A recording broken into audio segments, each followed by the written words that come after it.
there is a cross reaction. Okay. This test was earlier done, but now is not done routinely. Nevertheless,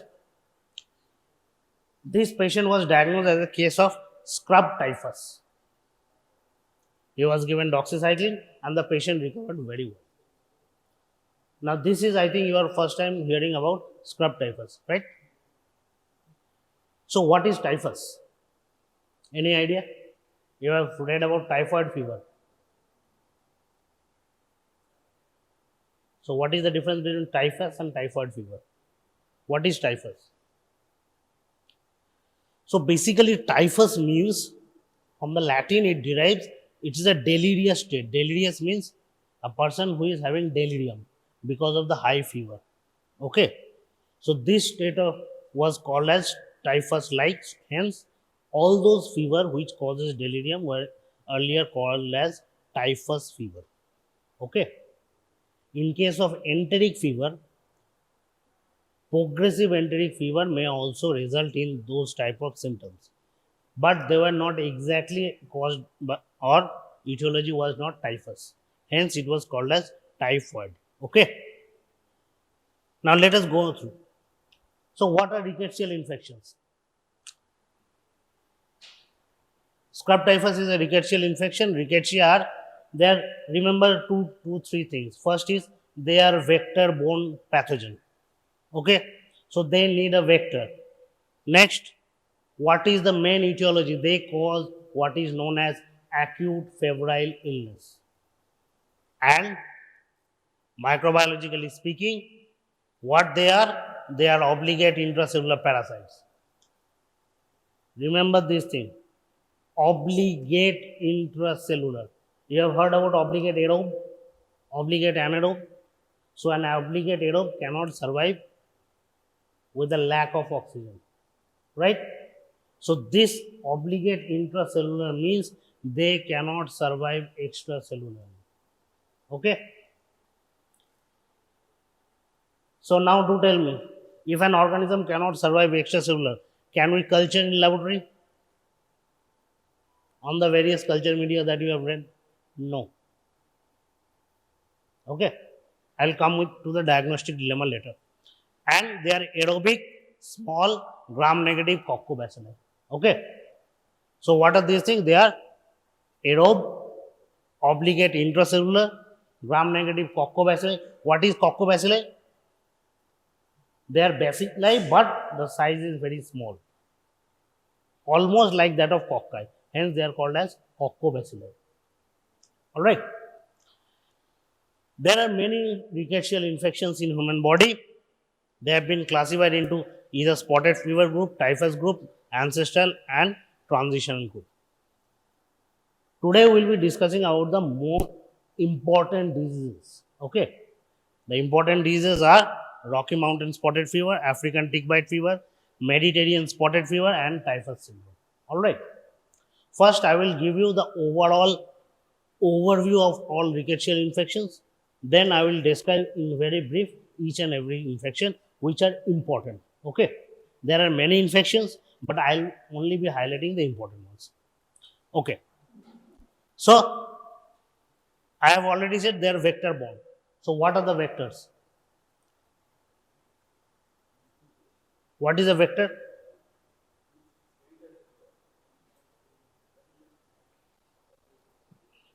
Vector means an organism which transmits from one host or environment to the other host. Okay. It could be a mechanical vector, it could be a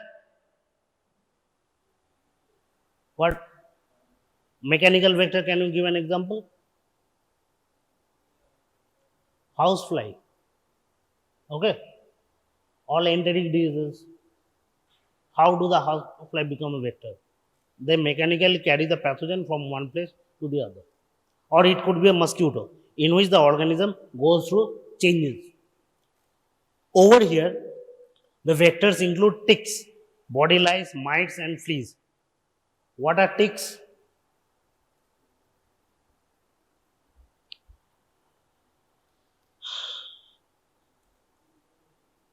What are ticks?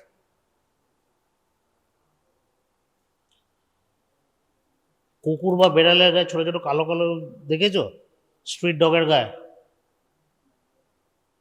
those are called as ticks. Okay, I think Bangla এটুলি বলে, I'm not sure, but those are ticks. Fleas are mosquito like, but they feed on animals. And what are mites? There are various types of mites, dust mites, even bedbug and louse, they are also part of these vectors. Now please remember, humans are accidental hosts. So their normal life cycle, the human beings only comes by accident. There are many types of ticks like Dermacenter, Andersoni or variabilis, Emblema. If you can remember the names, very good. If you can't, don't worry. Now, coming to the pathophysiology, almost all rickettsial infection, the primary damage that is done is in the vascular endothelial cells. Vascular means blood vessels. It damages the endothelium of small and medium vessels. It leads to disseminated inflammation, loss of barrier function, and altered vascular permeability. When I say altered vascular permeability, what does it mean? That means vascular permeability is enhanced. Hence the symptoms, what will be the symptoms?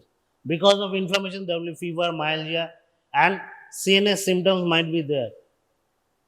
Because of endothelial inflammation, this may lead to meningitis or meningismus. This is the reason why this fever may cause a delirious state. Hence, typhus fever. Understood? Okay.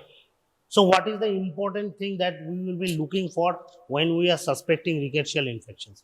These are very important because clinically you don't want to get into the classification. You want to diagnose the case, right? So, first look for whether there is any history of flea or tick bite. Now, next comes the question, where can a human being get a flea or tick bite? Obviously, not at home. That means outside. Where? Commonly, these ticks and fleas are found in forest, shrubs, grasslands. Okay. So, travel history is very important. Next, the patient will typically come with a triad of fever, headache, and rash. All right. So, if the patient comes with three things, remember fever, headache, and rash, always keep rickettsial disease in your suspicion. Next, other findings might be like lymphadenopathy and myalgia, arthalgia, hepatitis. It may also present like influenza. Not necessarily all the three symptoms might be present. Sometimes the tick or flea bite may be present, but the patient might not give a proper history or might not elicit the tick bite. Understood? In that scenario, the patient will present only with influenza-like symptoms. Hence, a detailed history of travel and outdoor exposure. I'll come to travel later on. First, in the case I have discussed, you have seen a rash and I called it as eschar. So, what is an eschar? An eschar is a lesion that occurs at the site of tick bite.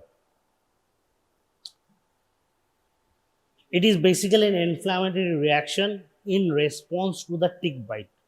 Alright. And another important, because the organism is transmitted from the tick to the human being by this site, so the organism load will be the highest at this point. So what happens is, in a few days with a median time of 5 days, this will be the bite. See, you can see the bite and the inflammation around it. Can you see? And slowly, now this is because of vasculitis. I have already told you inflammation of the endothelium, small endothelium, vascular endothelium. So what will happen to vasculitis? Blood supply will be cut off and this area will slowly get blackened out. So initially it may look like an erythematous plaque. Erythematous means red colored.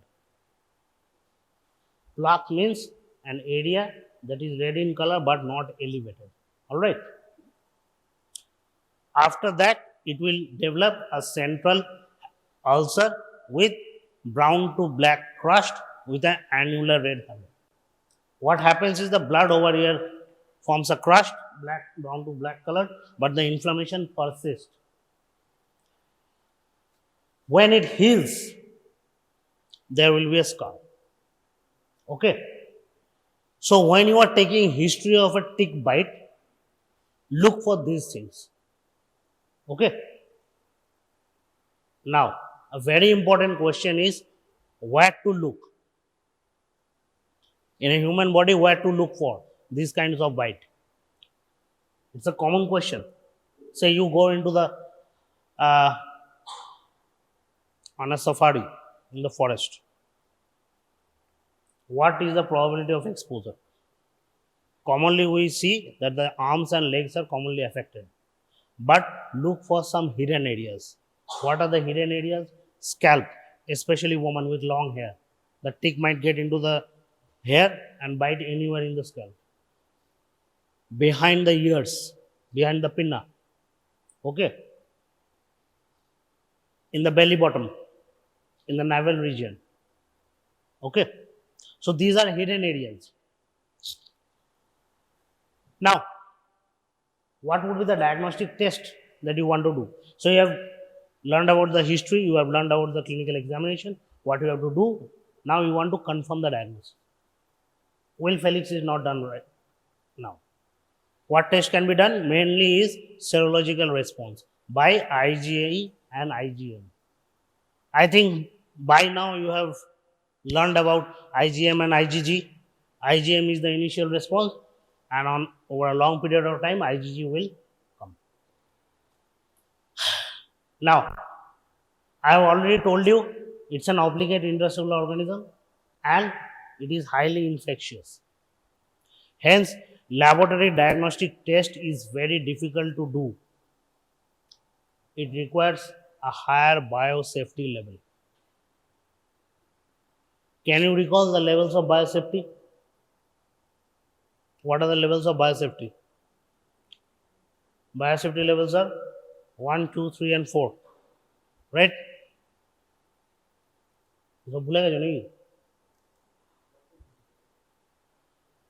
So routine testing, what we do? We only for biosafety level 1. For biosafety level 2 and 3, we need separate laboratories. And biosafety level 4 is completely contained. Okay. So what other thing we can do? I have already told you the tick bite forms an eschar. That is where the load is maximum. So we can do PCR. PCR is amplification of the nucleic acid of the organism. So molecular diagnosis can be done. Alright. So these are the only two modalities.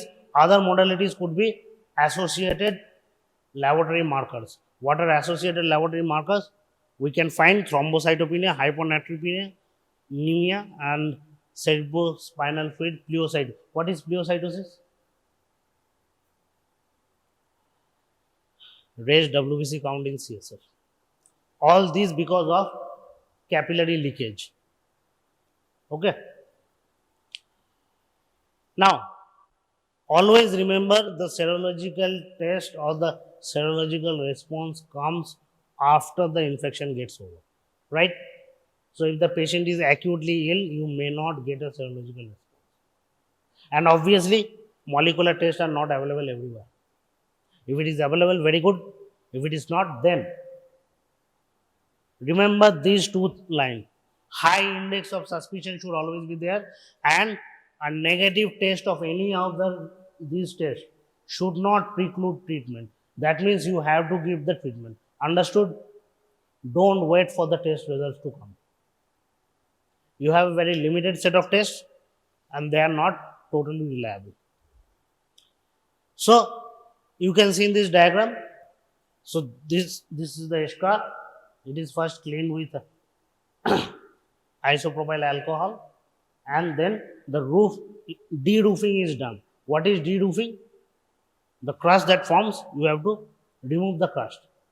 And then the swab stick, sterile swab stick is inserted on the side of the bite and it is rolled over there. I have already told you about serological response. A fourfold change is diagnostic. Hence, you have to take two serum sample, acute and convalescent. What is convalescent? What is convalescent serum?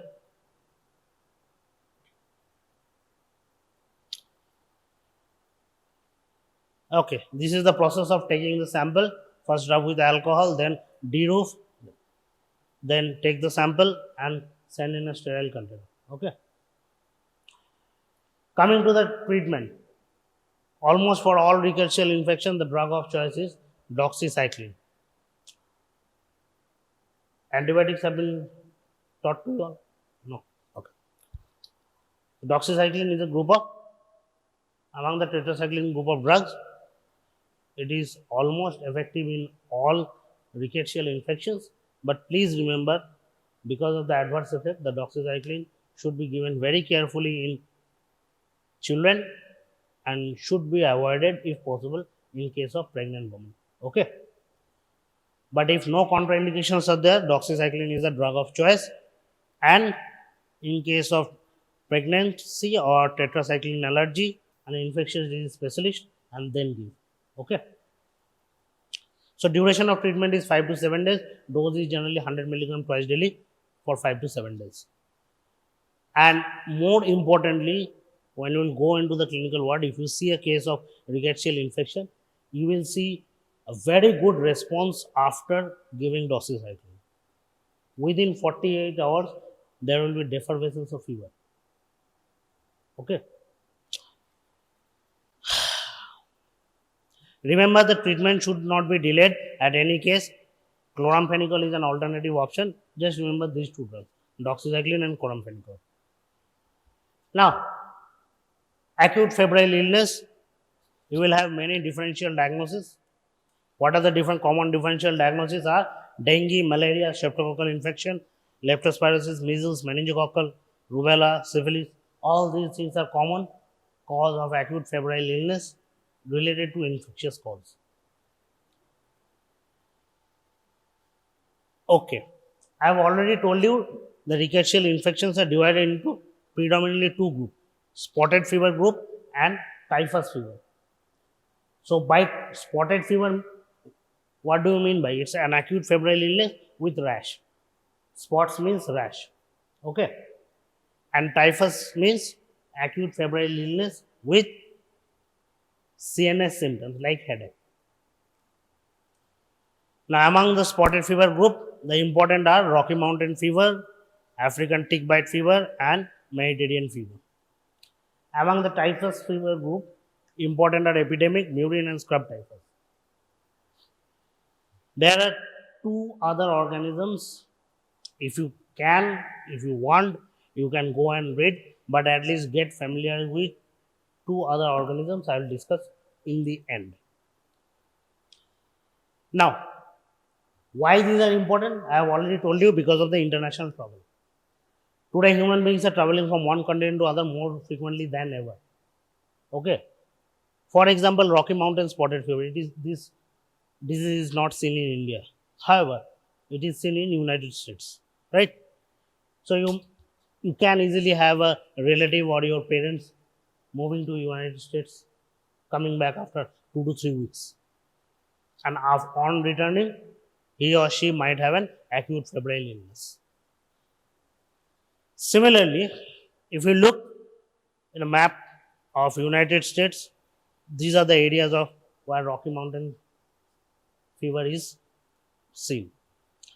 Rickettsial diseases see all over in Europe. Now, if we look in Asia, these are the areas, including India.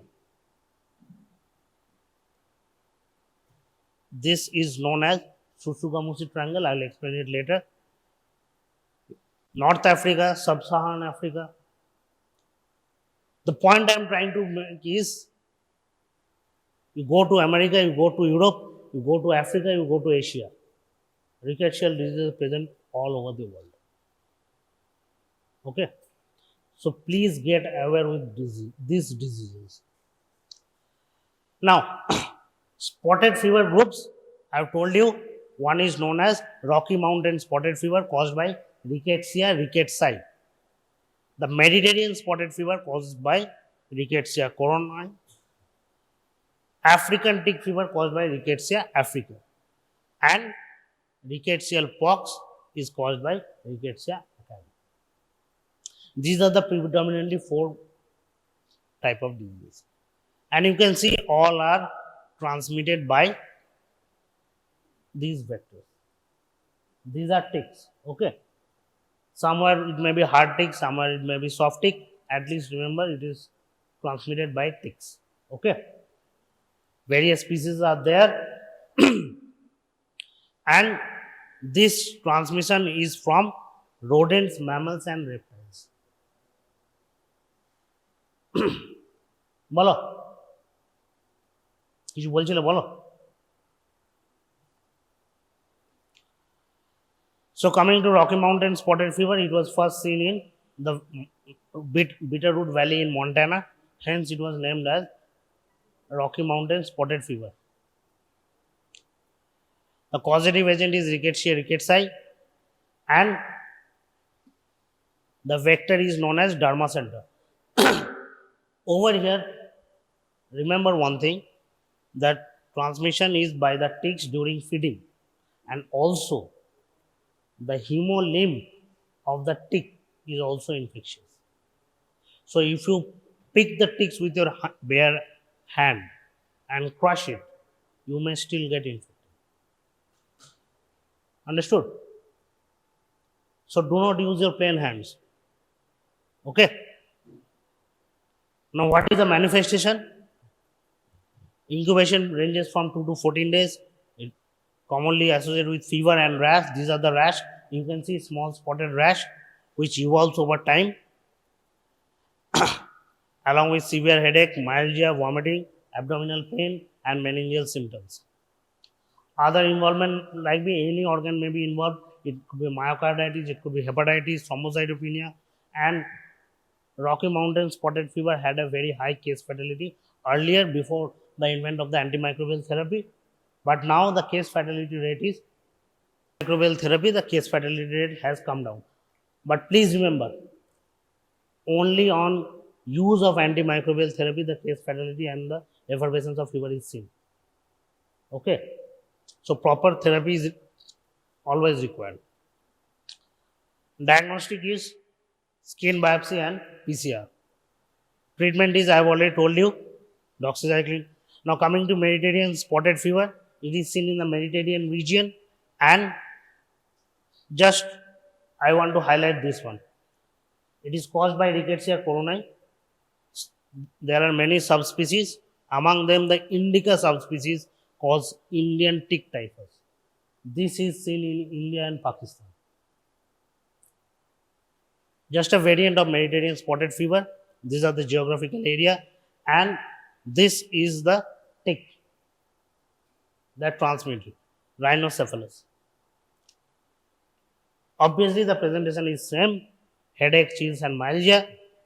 Scars may be seen, and problem with Mediterranean spotted fever is if there are other comorbidities like diabetes, alcoholism, liver dysfunction, morbidity and mortality is much higher. African tick bite fever is seen in the, obviously, as the name suggests, in the African region, both the northern and the sub-Saharan African. But it is also seen in the Caribbean islands.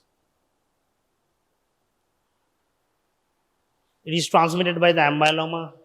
This is the vector.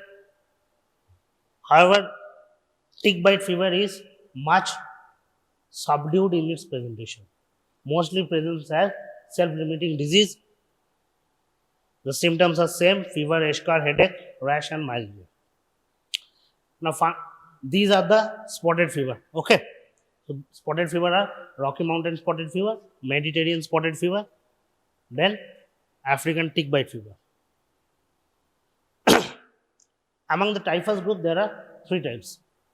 First is scrub typhus, second is epidemic, and third is murine. The murine typhus is also known as endemic typhus. Now, first we'll discuss about scrub typhus. Why? Because India, because of the geographical position, comes under the Shushugamushi triangle. Before that, the bacteria which causes is called as Orientia Shushugamushi. This is the name of the Rickettsia. It was initially first, this organism was identified in Japan. You know, the Southeast Asia was initially called as Oriental. So, Orientia and Shushugamushi named after the person who found it. The 1999 WHO reported that scrub typhus is the most underreported disease in the world. Why? Because the manifestations are similar and it responds very well with doxycycline. So hence reporting is generally not done.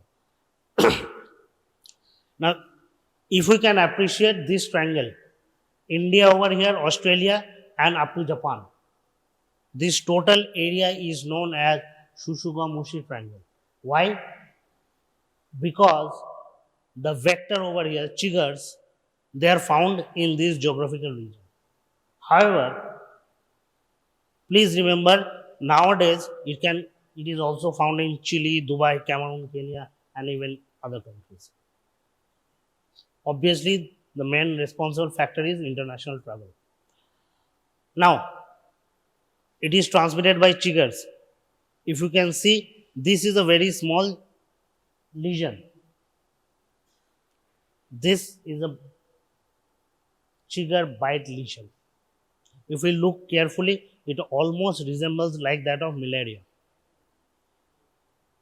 Malaria বোঝো? পাতি বাংলায় ঘামাচি বলে। ঠিক আছে? So if you don't observe carefully, you are likely to miss the chigger bite. Now, where are those found? They are found in these regions: grassy regions, shrubs, grasses. This is the transmission. These are the chiggers. They live over there, and when the human being come in contact, they bite and present with eschar at the bite site, fever, rash, and pneumonia. So early manifestations will be skin manifestations, regional lymph node. Later on, fever, headache, generalized lymphadenopathy, and other symptoms, including gastrointestinal symptoms. Sometimes scrub typhus may present with very severe manifestations. The severe manifestations are acute respiratory distress, pneumonitis, meningoencephalitis, GI bleeding, acute renal failure, shock, coagulopathy, and sometimes myocarditis and pericarditis. These are the severe manifestations. It is seen where the antibiotic treatment is not given. The next part is epidemic or louse-borne typhus. If you read about the many European war history, you have heard about Napoleon Bonaparte. Many a times he lost a war because of epidemics. Those epidemics were caused by these louse-borne typhus. Now, when I say louse-borne, the vector will be body louse. So, it is caused by Rickettsia provazacai, and the body louse, what is its name? It is called as Pediculus humanus corporis.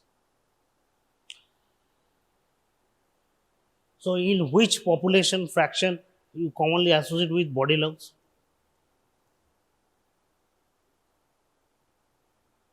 Body louse is an infestation. So, in which kind of population you are expecting? Obviously, the deprived people of our society, okay, like homeless people, then people living in severe poverty, and sometimes in very poorly managed jails earlier. These are the where body louse infestations were seen. The infections are basically very latent and it resolves on its own. However, whenever the patient's immune status goes down, the infection flare up. Okay. So this is also known as relapsing fever. And this recrudescent typhus was earlier called as Brill-Jensen's disease. The characteristic incubation period is 8 to 16 days, manifest with fever, myalgia, intense headache. Rash begins by the fifth day at the site of the bite of the louse, and then slowly the rash spreads entire body except face, palm, and sole. Treatment is overall same, doxycycline or tetracycline or chloramphenicol. However, if there is an outbreak of epidemic typhus, there may be an outbreak. In case of outbreak, single dose of doxycycline is sufficient to prevent the spread of the disease. Coming to murine typhus, murine means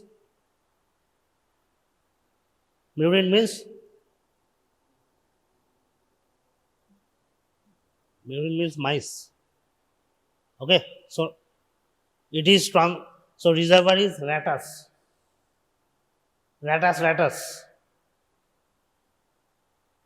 and it is spread by rat flea. Rat flea is called as Xenopsella chiopsis. Similar manifestations with headache, fever, myalgia, nausea, macular or maculopapular rash is seen. Prolonged infection may cause CNS, hepatic or renal failure. Treatment is overall same. Alright, so these are the three main typhus fever: scrub typhus, epidemic typhus, and murine typhus. Now coming to prevention, all are animal associated and vector disease.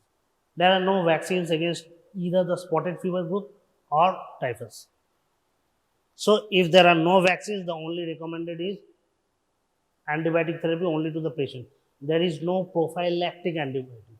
Remember, when you will go and read in case of malaria and other diseases, prophylactic antibiotic can be given, but not over here. Antibiotics are given only if the patient is infected. So how to protect yourself? Obviously, you have to keep your body covered. When you go out, including these high boots, shoes, long sleeves, pants, and hats to protect your head from being bitten. Whenever you go out, or if a person intends for any kind of outdoor activity which involves going out in these areas, after he or she goes out, important factor is he or she should take a shower after coming from outside. And look, what are the areas? Hair, ear, armpits, belly buttons, on the waist, and in the back of the knees, the popliteal region, because these are the generally hidden areas. And if the tick is seen, you have to remove the tick. How to remove the tick? With the help of a tweezer. The tweezer should be held along the skin, firmly gripped, and should be taken out. The tick should be killed with disinfectant like alcohol. It should not be crushed, remember. Because whenever you are crushing, you are exposing yourself. This is a list of the travel kit. This is generally recommended by the CDC when you go outside. And among them, you should have tweezers and these among the over-the-counter medications, you should have doxycycline. Okay. Now, important thing is the travel history, diagnostic test. You should be aware whether these sort of diagnostic tests are actually done in your vicinity or not. And if not done, where these tests can be done, you should be aware. And obviously the therapy. Now for the final part of the discussion, I will discuss only about two organisms. First is Q fever and then ehrlichiosis. Okay. Now as you can see, the name is Q fever. The name comes from Q. Q means query. Earlier, this case presented in certain form of acute febrile illness. No cause was identified. So the etiology was unknown. Hence, it was called as query fever or Q fever. Now we know the causative organism is a Coxiella burnetii and it is a highly infectious agent. Okay. Like all other Rickettsia, it is an obligate intracellular organism. It causes acute infection which involves pulmonary and hepatic. It's a systemic illness but involves the lungs and the liver.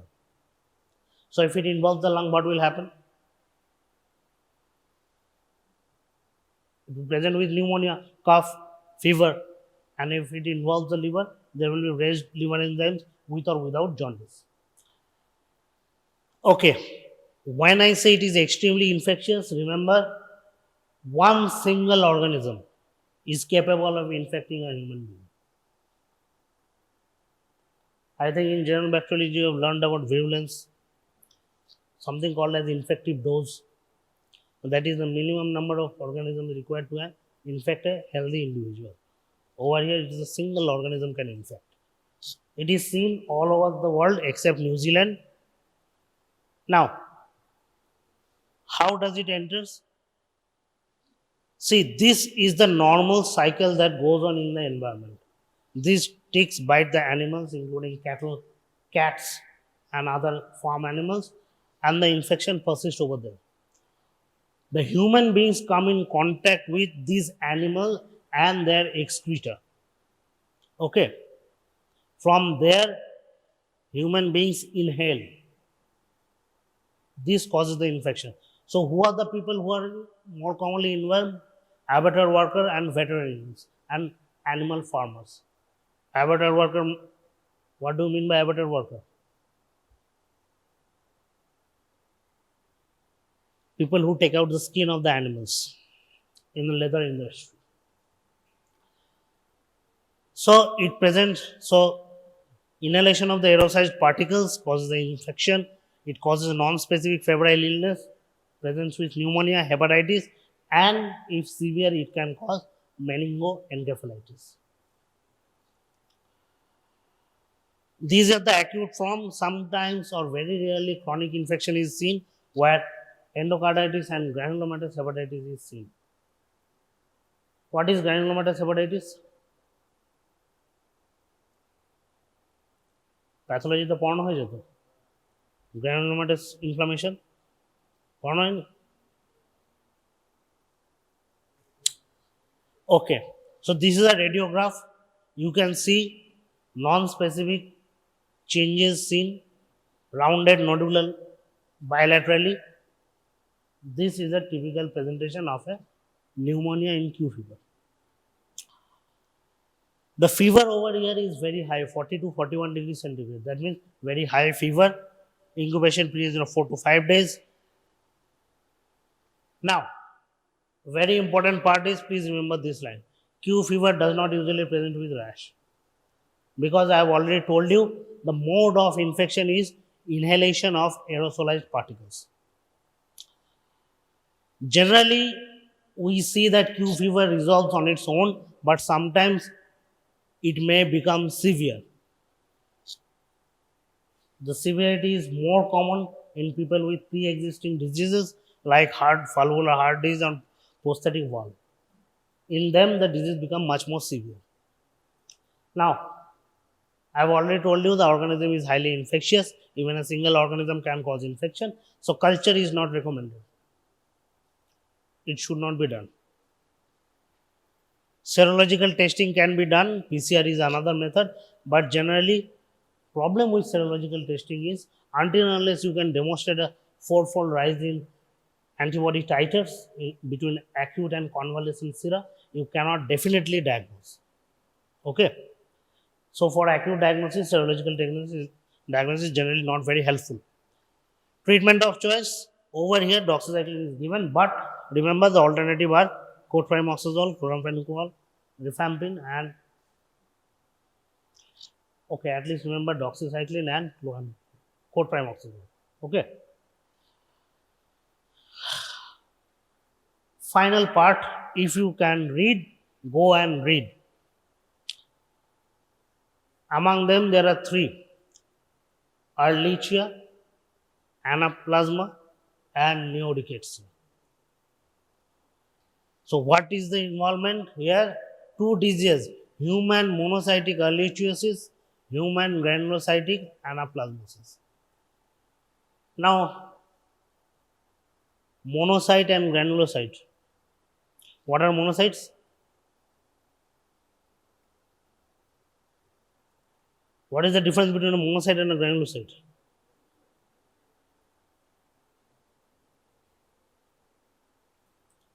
Physiology question জিজ্ঞেস করছি first year.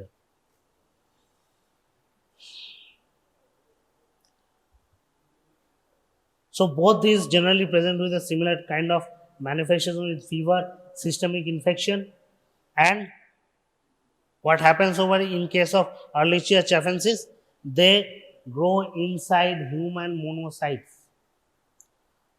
And in case of Ehrlichia ewingi and Anaplasma phagocyticum, they go inside the granulocytes. What are the granulocytes? Huh? Right. Okay. If possible, go and read in depth. So, this is just an overview of all the rickettsial infections. So, just to recap in 5 minutes, Rickettsia are gram-negative coccobacilli, which are obligate intracellular. That means they cannot go outside cell. All the infections are vector-borne. What are the vectors? Commonly they are ticks, fleas, or lice. Okay. Manifestation is seen with two main manifestations. One is known associated with predominantly rash, so they are called as spotted fever group. Okay. Other group involves fever with CNS symptoms, headache and meningitis. They are called as typhus group. Okay. So in spotted fever group, the important diseases are Rocky Mountain spotted fever, Mediterranean spotted fever, African tick bite fever. In typhus fever group, we have scrub typhus, epidemic, and murine typhus. And the other one, the Q fever, it is caused by Coxiella. It is not a part of the Rickettsia, but I have just told you. Coxiella is like Rickettsia, is an obligate intracellular organism, but it does not require a vector. It is mainly an accidental disease. It occurs due to inhalation of the pathogen. Okay. So this is an overview of all rickettsial diseases. Have you understood? Any questions? No? Okay.